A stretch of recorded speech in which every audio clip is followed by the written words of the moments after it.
sure I had a successful living as well. Hit continue. Okay. So I ended up getting pushed into the path of engineering, and that's a couple different reasons. So my father was, I guess, once an engineer, always an engineer, but he is retired. But he's an engineer, so I followed in his path, and he was certainly a big inspiration for me overall. Um, he uh, he was a mechanical engineer by trade, and he was born in the early 40s. And he actually contracted the polio virus when he was just a few years old, and it destroyed a lot of the muscles in his legs. So he actually has walked with a crutch his whole life.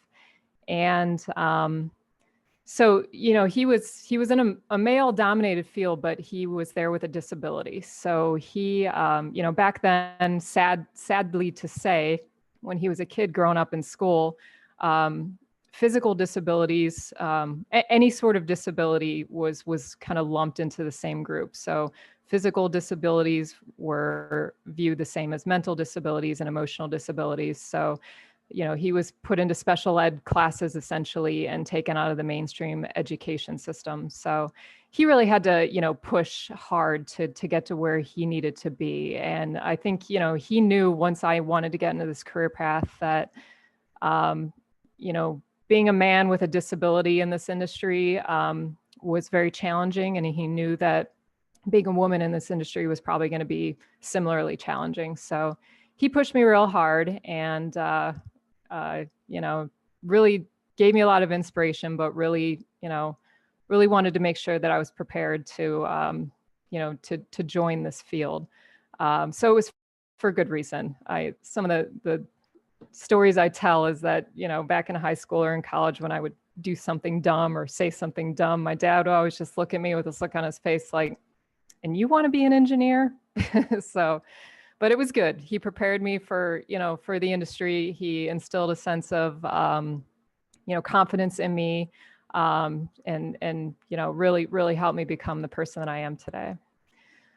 So I ended up, forgot to advance that. So dear old dad was the first in my career path. Back when, right around the time we were about to start high school, my father's job moved us to Canton, Ohio. I grew up in the Chicagoland area, and his work ended up transferring him, and we ended up in Canton. So that is where I went to high school. And so because I didn't know any better and it was in-state tuition, the next part of my path was to go to the Ohio State University. It was far enough away to get away from my family, but close enough to where I could go home if I needed them. So there's really no science as to where I chose. That was pretty much it. And it was great. And honestly, it was a big school. I really wanted to meet people. I wanted to, see what the world had to give now that I was off on my own. So that was one of the good decisions as well, or one of the reasons that pushed me to such a large school.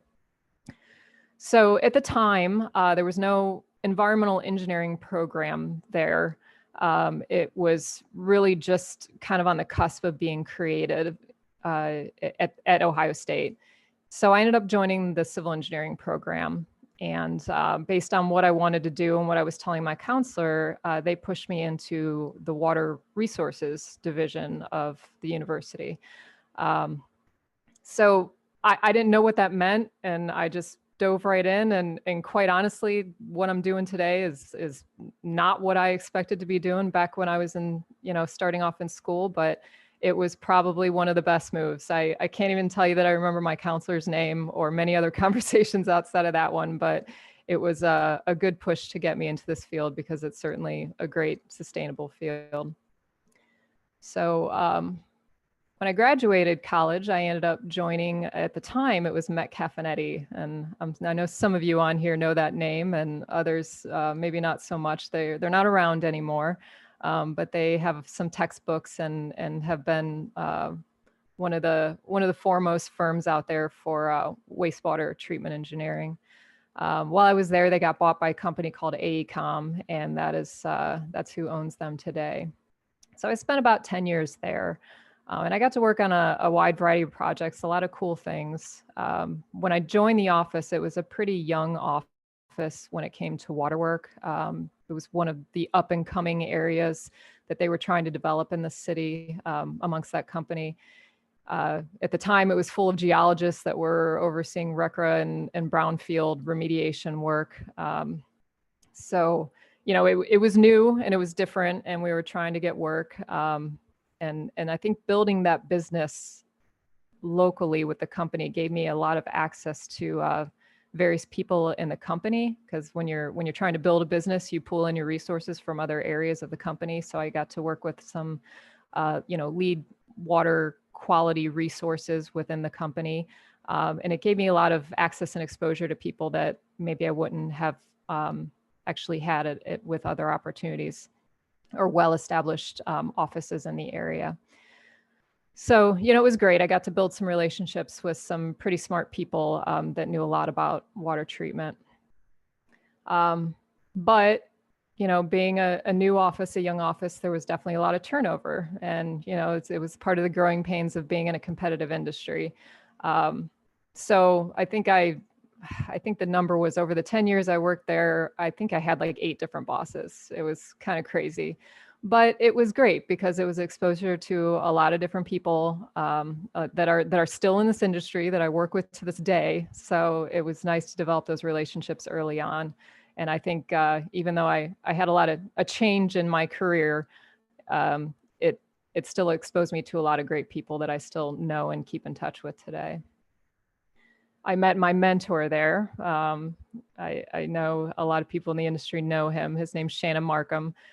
He actually was one of the first people that took me under their wing and kind of taught me, the ropes of the business, and, really helped me excel, and, just taught me my focus areas and what was important. And, that's a great thing that I hope every young person who gets into this industry has, is a nice, strong mentor. And sometimes you don't have the luck of having it fall into your lap like I did.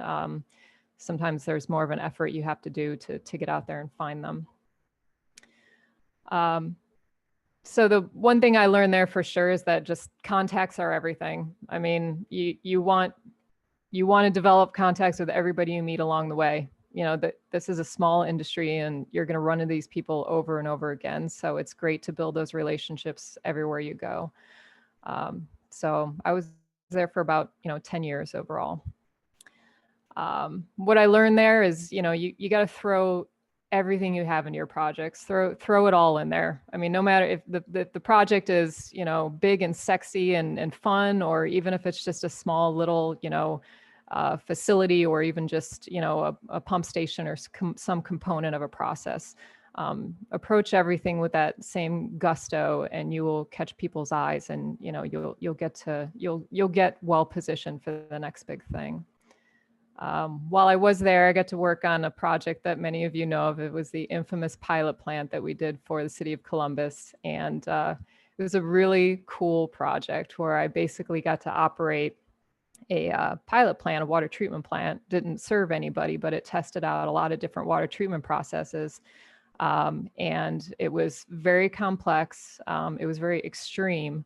And at the time, it actually was undergoing a lot of scrutiny. But what I did, I put my head down, I did my job, and I did it well. And I gained a lot of great experience from it. Got a lot of operational experience, which is how I was able to obtain my water treatment plant operator license. Got some de facto maintenance experience, and just really gave me a nice, well-rounded view of the industry. So that was an awesome opportunity. And because of that plant, I was actually working for the city of Columbus at the time, and I got to meet a lot of people within the organization. That was actually what drew me to come work for the city. And I actually had the city reach out to me and asked me to come work for them at the end of 2010. And it was a great move for me. It's about 10 years of experience had gone by. It was a nice time to start something new in my career. Great way to keep building those new contacts. At the time, the economy was a little iffy too, so it was a safe move. It kind of worked out well for me. But just a good time for a change, and I was ready for it. So, going from the private side to the public side was just a whole new perspective, right? Just a whole new way for you to figure out the industry and look at the industry from another set of eyes. Um, it was challenging, but it was also rewarding. You go from working on a multitude of different projects in different places for different clients. Sometimes I wouldn't even know if what I worked on ever even got built. Sometimes it was a piece of a part that was off somewhere else in the country. And going to work for the city was pretty cool because I actually took ownership of projects and I was able to see them through from cradle to grave. And that's actually a great aspect about working there. You get to see the big picture, yet you're focused on a small area of just your city, which is pretty cool. It is government work, it lives up to a lot of the stereotypes. But in the end, civil service has really spoken to me. I mean, I really, really enjoy what I do. I feel like I'm part of like just a big local picture every day, which is super cool. I mean, every morning when I fill up my first glass of water, I'm just like, oh, you guys, all of us together, teamwork, Or go flush my toilet and it's like, yeah, this is great. This is great that I'm a part of this every day. A little tiny part, but still a part. So that's actually a pretty cool part about working for the government. So forgot to bring that up. So, I'm a customer here too. So, that's the great part. I am part of my product, and it's pretty full circle. So that's a pretty cool part of what I do. All right. So what have I learned along the way, right? So you never really get anywhere on your own. I've had a lot of help along the way. I've met a lot of great people that have supported me, that I've created alliances with, that have just really helped boost me and saw my potential and, really were my cheerleaders and were my inspiration and were my mentors and, just pulled me up. And that has actually gone a long way. Never ever turn down an extended hand. It's always going to end up in something beneficial, either for the industry, for you personally. It's just the only way to stay connected. And don't ever be shy to reach out to others as well. Life gets busy, work gets busy, and sometimes the people who should be reaching out to one another, half of that party isn't doing it just because, things are just getting in the way. But the minute that first connection is made, you realize that it has to go through, and then you say, oh yeah, let's get together. Let's talk that through. Let's help one another out. So, that's always been something that has helped me through my career and I'll never forget. And that goes into the next lesson too, is that, don't ever forget those who have boosted you and have helped you over the years. You should always pay it forward. We all started somewhere and we all got to where we were. And there's plenty of people that are starting in that same place and need the same help and need the same guidance in the same direction. And, it's our job where we are in our careers to make that happen. So, don't ever forget that. I never will. And, I do my best to pay it forward every day. And the biggest thing, I think, I don't know if this is every industry. This is the only industry I've worked in, but this is a small world in this industry. So, you don't ever want to burn any bridges. I've had fun on this presentation, just pulling, little word art and stuff off the internet. I found this one last night. I thought was kind of funny and nerdy at the same time, but opposite of my message. Don't burn any bridges. And in fact, what you want to do is help build them, and then you want to help guide others across as well. It just speaks to how small this industry is and how important it is, that we all approach it as a team, I guess. And then the last thing that I learned, and who doesn't want, a great cat meme, right? It wouldn't be a presentation without one. Um, this was the biggest thing that I learned real quick in coming to the government, is that you need to figure out what you can change, and then figure out what is out of your control that you cannot change. And then you need to focus that effort on what you can change. I came to the government side, and there's a lot of strange things that we do that don't make sense to me. And in the beginning, I was banging my head against a wall on a lot of things, and you know that's just not the way to spend your time and your energy. So make a concerted effort to figure out what that is in your industry, and then take and run with the things that you actually have an impact on. That became very effective and actually made my job a whole lot easier when I came to that realization, working where I do.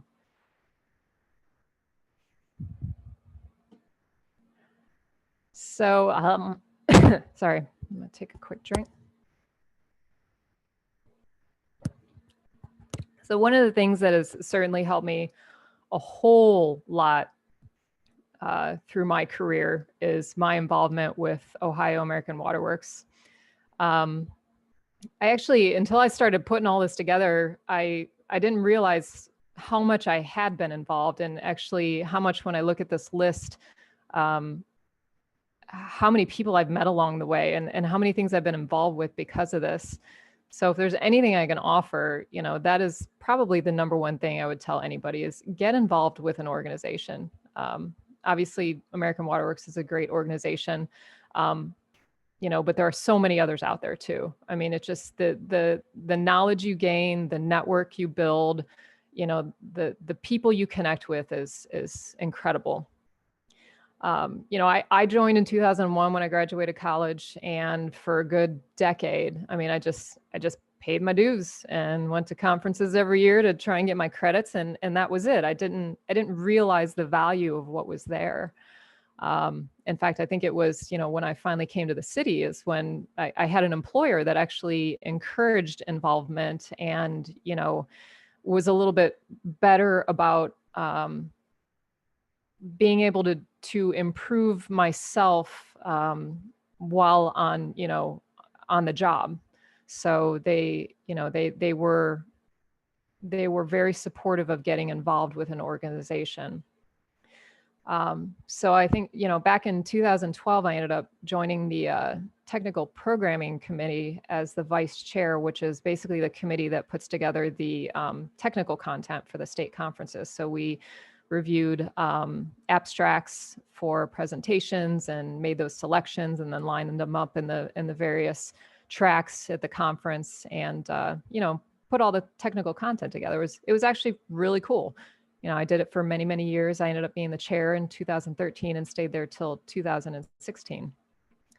And that boosted me into being part of the joint One Water conference as well. So that was, for those of you who don't know, it's a collaborative joint conference between the Ohio American Water Works Association and the Ohio Water Environment Association, which is the local chapter of WEF, the Water Environment Federation, which is the wastewater side of the business, essentially. So in 2014, we got together and decided we were going to have a joint conference, which, there's so many economies of scale that come with that. I mean, not only is our industry, inextricably linked, just around water in general, it just makes for a better conference environment, because, you basically pay for the price of one conference, but you get two. And then you get everyone together in a single group, and it just is a nice collaborative networking type event that actually offers a lot of educational benefit as well. So I was involved in that in 2014 on the technical programming committee. And then we decided after that event, because it was so successful, to do it again in 2018. And at that point, I ended up being a co-chair for that committee. We held it here in Columbus, and we put the event together from the ground up. And this actually helped expand my, I guess, association of involvement with OWEA as well. So it was definitely a great experience. It was a lot of work, and it was a lot of new things that I'd never done before, but it was wonderful, and it was great to be a part of that end product. And now we're doing it moving forward. We have our first one planned next year in 2021, and we're looking to do it for the next 6 years, and then reevaluate at that point. So that's very exciting. And then out of that as well, I actually reached out to the two organizations about a combined annual regulatory workshop that is now the One Water Government Government Regulatory Affairs Workshop. So that's been combined ever since 2017, because we saw the value of working together and making a better product by having these combined conferences and seminars. And then after that came co-forming the Women in Water Networking Group in 2018. And I'll give a shout out to Stephanie, who's on the line as well. She's my OWA counterpart that actually really helped, actually brought the idea to me. I can't even take credit for the idea. She brought it to my attention, and we worked together to actually build this women's networking group, Women in Water Networking Group, back in 2018. And we ended up having an event at the 2018 One Water Conference. And then we did individual events at the 2019 AWWA and OWA conferences. Would have done some this year, but everybody knows how that went, or how that is still going, I guess. And then we have also organized various social get-togethers in both Columbus and Cleveland. So that's been something I've been really proud of. I know Stephanie is as well. It's been very cool to network with women in our industry, and just a great way for us to help boost each other and meet each other, and really promote women in this water industry.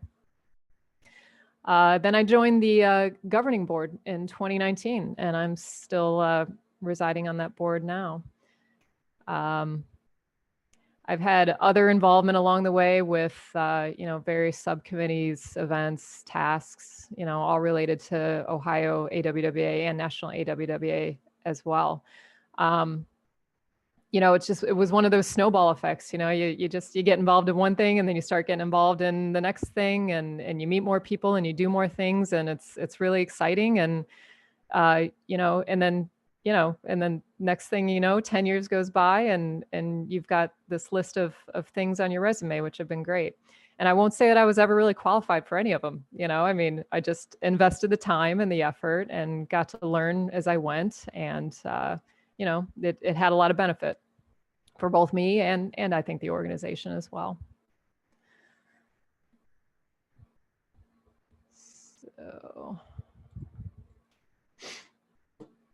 So looking back on, my career and what I've done and been able to be a part of, what I've learned is, get involved in all kinds of things, like I mean, if you're a student, seek out student organizations or, volunteer activities. That was one of the things that I do regret, back in college. I didn't do a lot outside of just college when I was in it. I didn't do a whole lot outside of the educational process related to my degree, and the industry as a whole. When I was in college, I went to college. I worked 3 jobs and I partied with my friends. That was pretty much it. So looking back, I really wish I would have gotten a little more involved with something that was more associated with my career while I was there. And so those of you on the call that are in college, seek out professional organizations that are tightly or even loosely centered on what it is you want to do. Even if you just join one, even if you just make one connection, that's really all that matters. And volunteer activities, get involved in things outside of your workday. I mean, I've been fortunate to be involved in a lot of cool things the city puts on, like our, Engineer for a Day and our Children's Water Festival.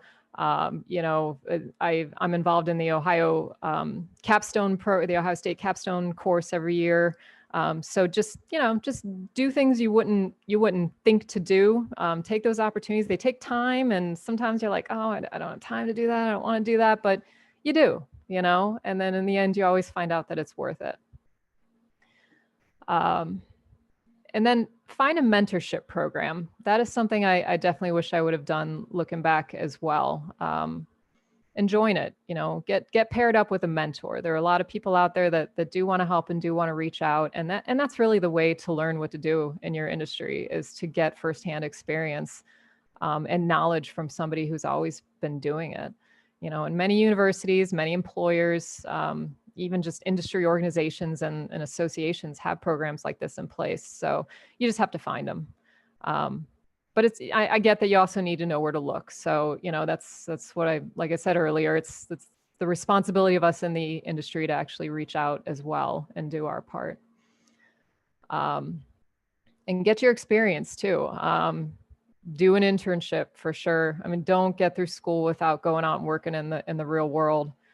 Honestly, like, I am convinced that real world experience is even more important than a college degree, at least from the standpoint of teaching you what you're going to be doing overall. I worked a couple internships, and I'm glad I did. I did some weird stuff and stuff that I don't even think back, like what was the benefit of that. But one of the first jobs I actually worked on was I did a traffic study down in Portsmouth for the bypass that they wanted to build around the city. And we literally had to pull cars over and ask them where they were coming from and where they were going, because this was well before the days of GPS, and we were trying to actually drop traffic routes. And believe me, when you pull somebody over, and they're trying to get from A to B, and you stop them to ask them about it, you're going to get a lot of upset people, So it was a tough job, and it was not all that fun. But, I got to meet a lot of great people, some that I still work with in the business today. And I think I just looked up the project like a year or so ago, and I think that bypass is actually finally built. So only took a good 20 years, but hey, whatever. So I got to be a little small part of that, which is cool. And, try new things. That's the last thing. Just get out of your comfort zone. Just get out there. There's a lot going on. Meet people, try new things. You never know what you might find and what you might, what new interest you might develop, or what skill you might develop that will be important to your career in the future. So looking ahead, for me, and I think a lot of people in this industry, again, it's a lot of this, it's the same stuff. It's stay involved, be involved with your professional organizations, get involved with social groups, build your networking circles. It's a great way to better yourself professionally and to build your networks and to open the lines of communication that in the end, will just only better serve this industry overall. Be a mentor, or be mentored. You're never too old to be mentored in something. It's the only way we learn, but work with your local college, with your employer, with a professional association, that's the best way to pay it forward. Sometimes people are lucky enough to have a mentor fall in their lap early on, like I was. But that's not always the case. So I think it's our job as the seasoned water individuals to be reaching out to those who actually need it. And of course, just continue to grow and improve and learn. It doesn't end when you get through your education. It's not just about doing what you need to do to maintain your licensure. You want to sharpen yourself and learn a new skill or master a new tool and, build a niche somewhere and create your own personal value. Be on the forefront of emerging issues or new challenges. That's the only way that you'll put yourself out there and be successful for it. And then just, again, work out of your comfort zone. Join a committee, sit on a board, get involved with a social group. Those are all things that I've done, and it's helped me tremendously. And go after a job that might be very different from what you do, which is also something that I've recently done, and I'll get to that. in pretty much all cases, you'll never lose a thing. You know, there'll always be a gain.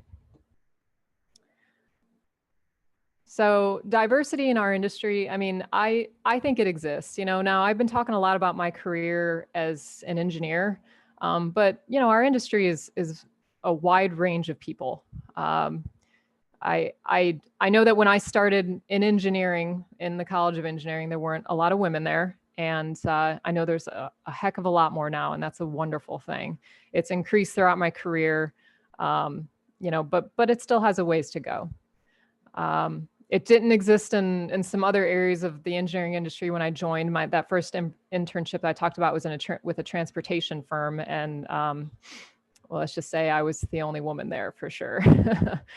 But you know, there are people that do have a hard time with a diverse work environment as well, and those people can't always be changed. So you know, you just kind of, again, work on the things you can change that are within your control, and just put aside the things that are not.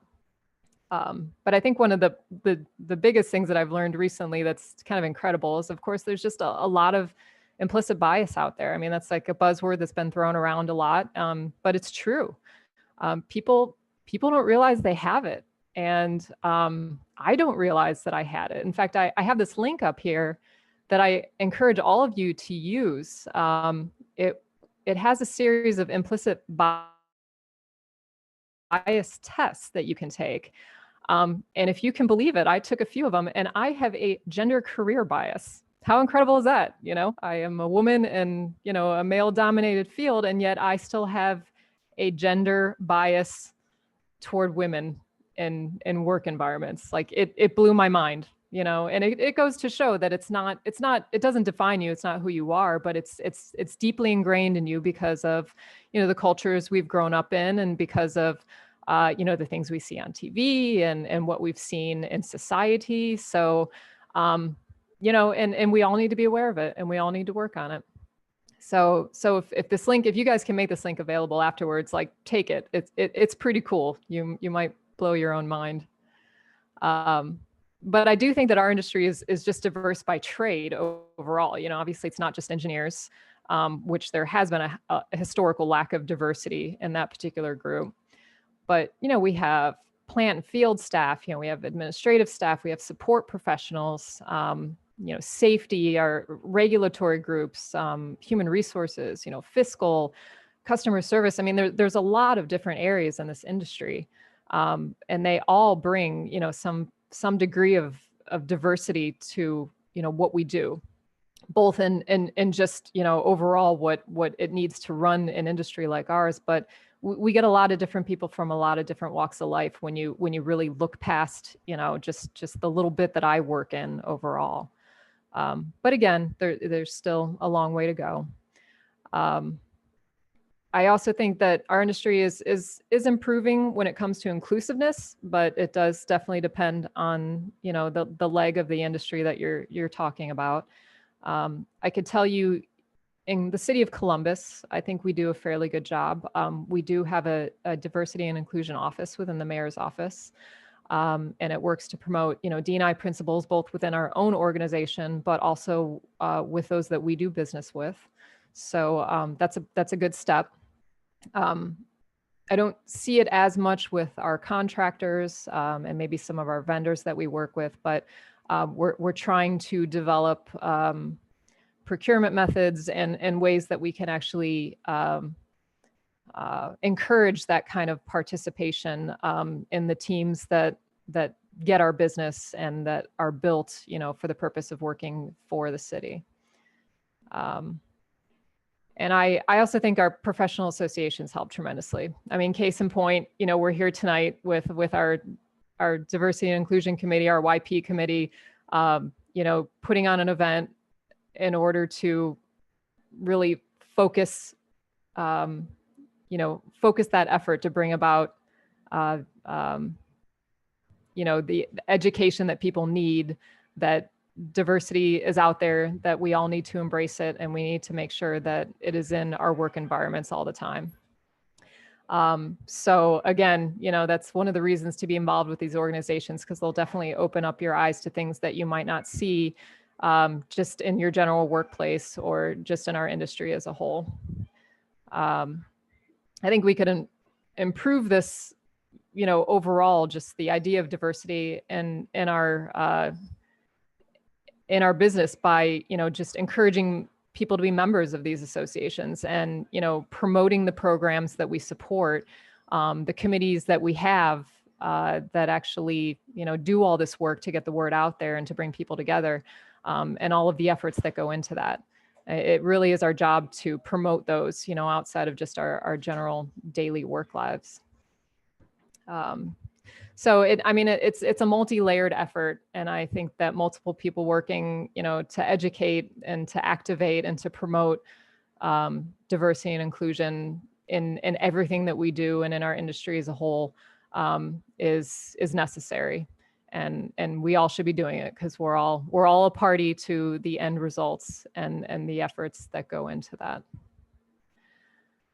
So with that, that's I think all I pretty much had.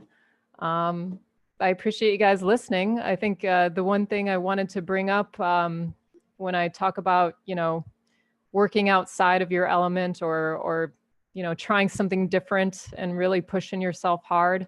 I actually just recently accepted a new position here at the city, and it's way outside of my element. I'm actually, the position that I was introduced as, been a project manager at the City of Columbus for about 10 years now, managing capital projects on the water side, but also the wastewater side as well.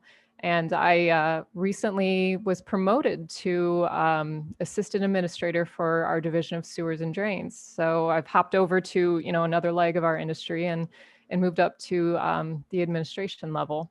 So well outside of my comfort level and my wheelhouse, but I'm very much looking forward to it.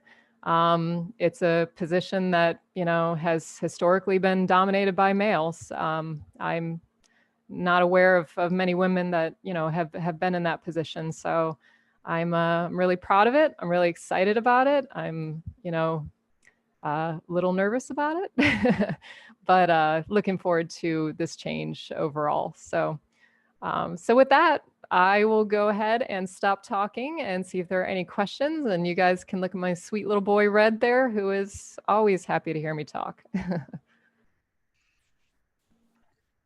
Thank you so much for that presentation. That was really great. We've got quite a few questions coming in.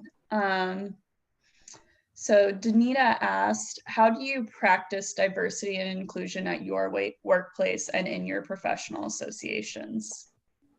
You mean me personally? Yep. Yep. Okay. Well, some of the things I mentioned hopefully answer that question. I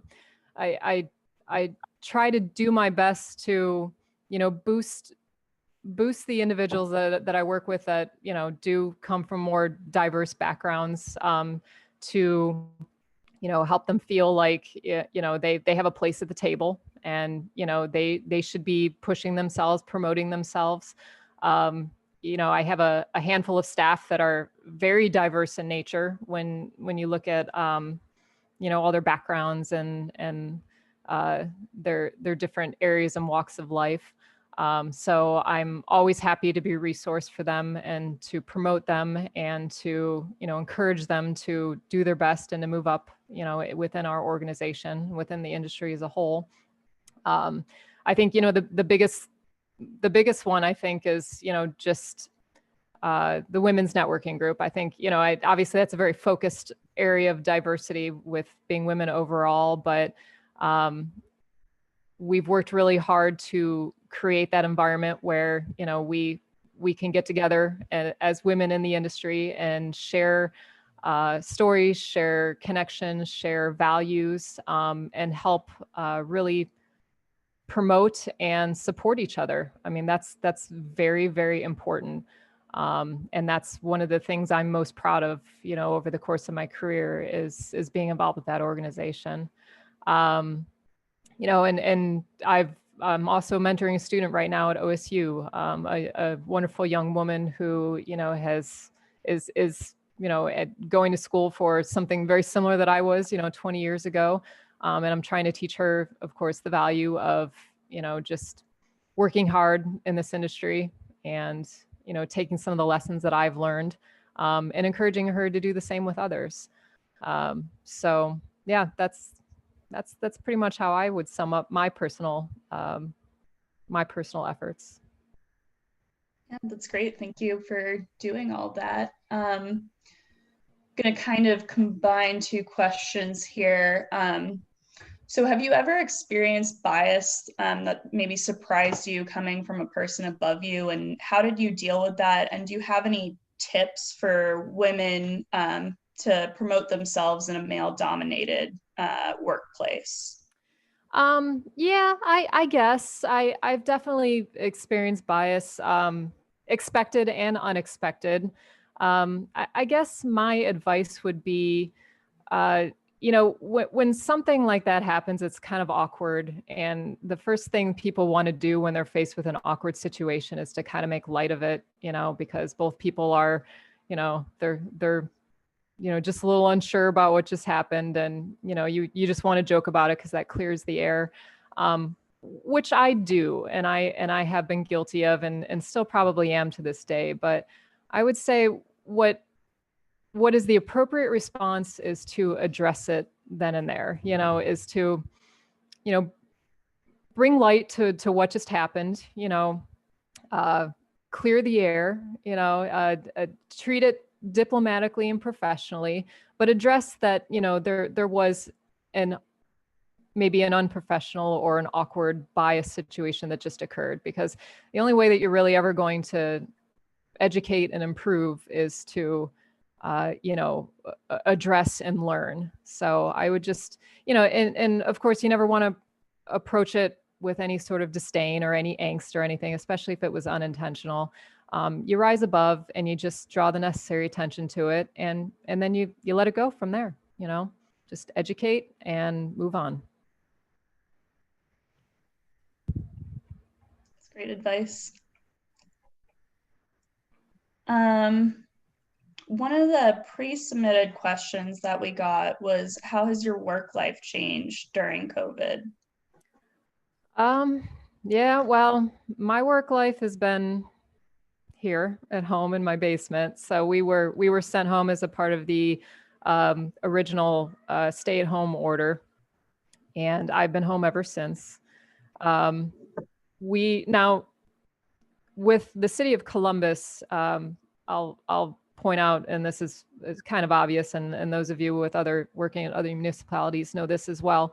We are majority frontline workers, right? I mean, we have 90% of our staff going to work every single day, and have been, since all of this started. And we appreciate that, and we do our best to support that. They're putting themselves out there, for the benefit again of our city and people overall.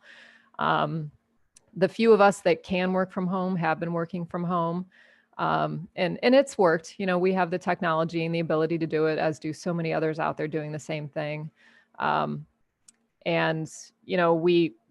I go out to site every once in a while. I do go see some of my projects that are currently underway, and do my best to keep an eye on things, but also trying to limit what I do so we can keep the level of risk down and potential exposure.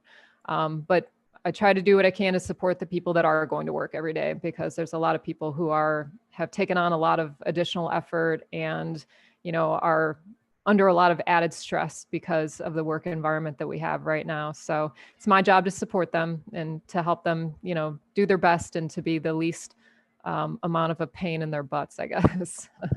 That being said, I don't know when things will change for the city as a whole and how we're doing things right now. Obviously, things are not getting any better out there, and I don't have to tell anybody that. We all need to do our part to make sure we can limit this spread and be diligent about the people that are out there, and the impact that we might have on them, because there's a lot of important people doing a lot of important things, and they have to, so the world can go round.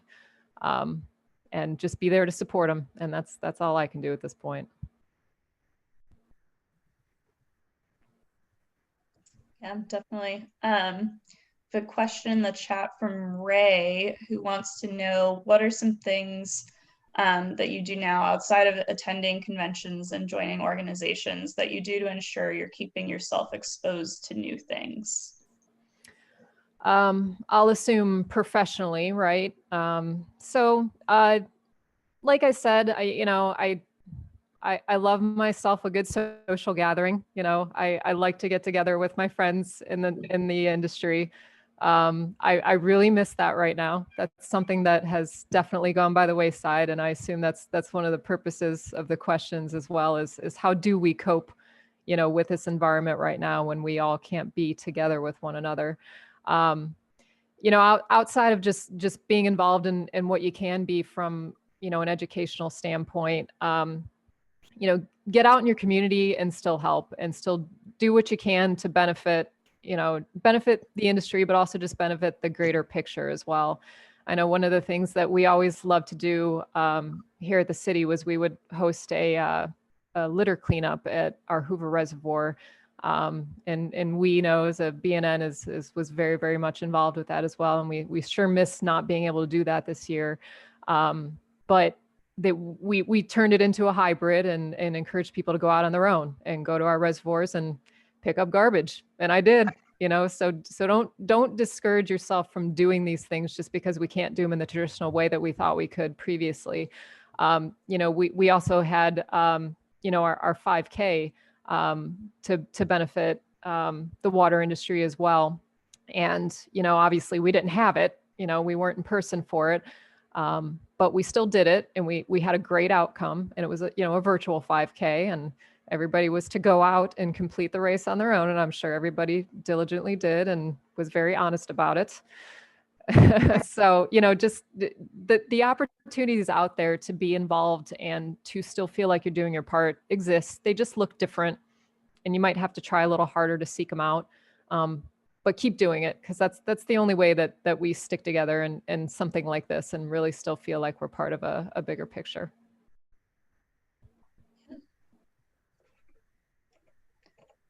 I guess kind of related to new things. I was curious, after taking that implicit bias test, were there any like past experiences that your perception maybe changed, where you were kind of like, oh, I think I was maybe exhibiting some gender bias in that situation? Or have you not thought about that? Well, I'll admit that I only took the test like a couple weeks ago. That's why I'm so like excited to tell people about it. It's still fresh in my mind. I haven't come across an actual experience just yet, but I can tell you that it's been in the back of my mind ever since then. So I think that's a good thing. It means that I'm thinking about it. I'm making myself aware of it, because that was, one of the steps in breaking that pattern of bias, was to be aware of it and to, constantly work to improve it and address it when it does actually happen. So I guess I'll be curious to see the way I do handle it when I am presented with a situation like that. But I think, the root of what needed to happen happened, and that was that general awareness that it exists, and to share it with others so others can, understand that it exists and do what they can to help identify it and disrupt it where it does occur. Yeah, I definitely think that's a great test to be promoting. Yep. So we're about 5 minutes out. Sapna mentioned maybe trying to get a picture of everybody, if people are okay with that. Yeah, so if and then after that, don't hop off, because we wanted to just share with you some of a little bit about this series and then what's coming up next in the future. But first, we'll take this little screenshot, and if we can stop sharing our screen here so that we can get the full gallery view.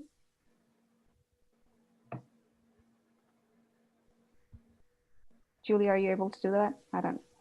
I cannot, but Stacia should be able to stop sharing Oh, screen. sorry. Yes. Yeah. Yeah, that's all right. I guess I'll pay attention. Awesome. Now. So I'm going to be taking a picture in 5, 4, 3, 2, 1. Smile. And for the second screen here, 1, 2, 3, 4, 5. We have like 3 screens, which is awesome. The turnout's been amazing. And one last one. Awesome. Well, thank you so much, everyone.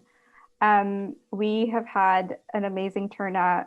Julie was telling me that we had 87 people who registered for this event, and tonight we had 42 people, that's amazing. Like 50% is or close to. I know we have a lot of engineers here, so I'm going to try and get my math right. So I wanted to thank our group members here. As you know, it's a collaborative effort between Young Professionals Committee and the Diversity and Inclusion Committee. So I wanted to give a shout out to Savina Phillips, Julie, of course, and then Megan, who's also online. And I also wanted to ask Savina to share a little bit about the Diversity and Inclusion Committee. We're always recruiting awesome human beings to join us. So Savina, do you mind giving us a few words about the Diversity and Inclusion Committee? If you're around. They're just muted.